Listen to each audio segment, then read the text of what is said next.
qu'il y a plusieurs niveaux de lecture dans Mafalda et quand j'étais petite, ce que je trouvais super, c'était que c'était une petite fille et qu'il n'y avait pas d'autres petites filles dans la BD, en tout cas pas qui m'intéressent. Mais adulte, après, je me suis rendu compte du génie de Kino au travers de Mafalda et de tout ce qu'il a fait d'autre d'ailleurs. Et je pense que comment je l'ai rencontrée, comme toutes les bandes dessinées que je lisais, à la bibliothèque de mon quartier. Et ce qui était formidable chez elle, c'était elle avait un personnage de Candide qui posait un regard sur le monde d'enfant, mais pas du tout naïf finalement. C'est-à-dire qu'elle était très critique.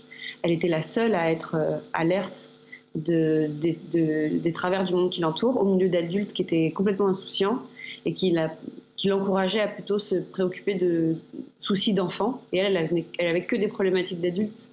Elle était hyper inquiète. Elle avait 40 ans d'avance. C'est-à-dire que c'était déjà une enfant affolée par l'état du monde que lui laissent ses parents. Ce qui est vraiment très marquant dans le travail de Kino, et je pense qu'on est très nombreux dessinatrices et dessinateurs à le ressentir, c'est que c'était un incroyable dessinateur.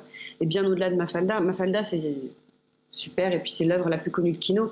Mais Kino, c'est un très grand dessinateur de dessins d'époque, de dessins de l'équivalent de ce qu'en France on connaît de Sampé, en fait. Et le dessin de Kino, pour le coup, je l'ai vraiment, vraiment beaucoup recopié.